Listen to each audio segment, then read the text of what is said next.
Comme d'hab, c'est encore moi. On sort pour faire travailler le corps, essayer de rester résilient.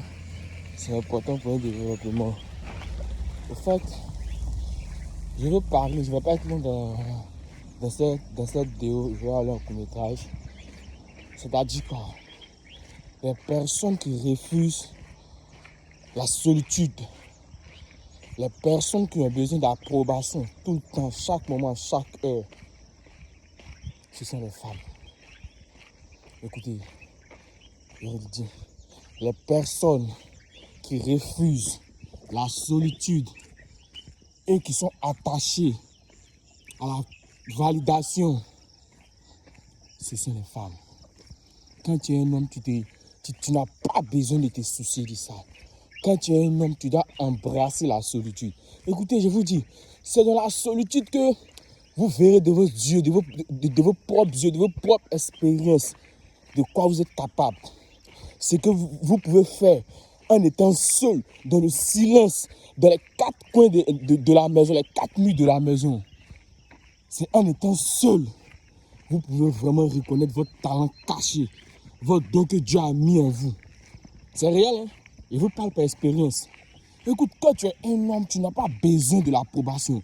Tu n'as pas besoin de la validation. Celui qui cherche l'approbation ou la validation est une personne faible. Je le redis, est une personne faible et il est perdu. Tu n'as pas besoin qu'on te valide. Tu n'as pas besoin de chercher l'approbation. Tu n'as pas besoin de chercher la validation. Tu dois embrasser la solitude et t'en fous du reste.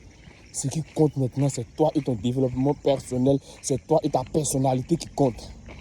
Écoutez les gars, fuyez l'approbation, fuyez la validation et embrassez la solitude.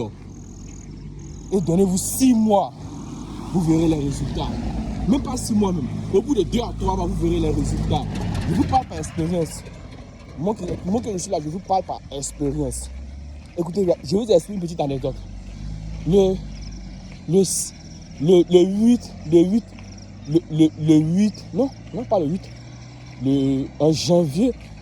janvier, j'avais déjà écrit au fait ce que je voulais faire dans l'année.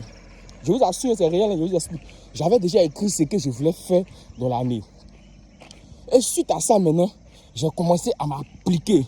Parce que chaque jour que je rentrais dans mon journal, je voyais ce que moi-même j'avais écrit avec la date. Donc, je commençais à m'appliquer. Parce que quand je vois, c'est une mission que je me suis donnée. C'est une promesse que je me suis faite.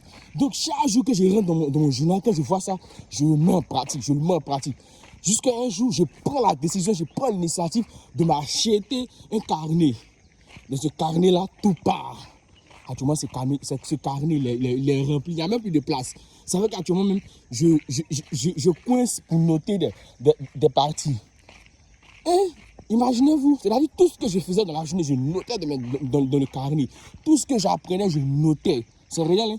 Tout ce que j'apprenais, même tout ce qui était comme avantage, tout ce que je faisais et qui me rapprochait de mon objectif de l'année 2025, je notais.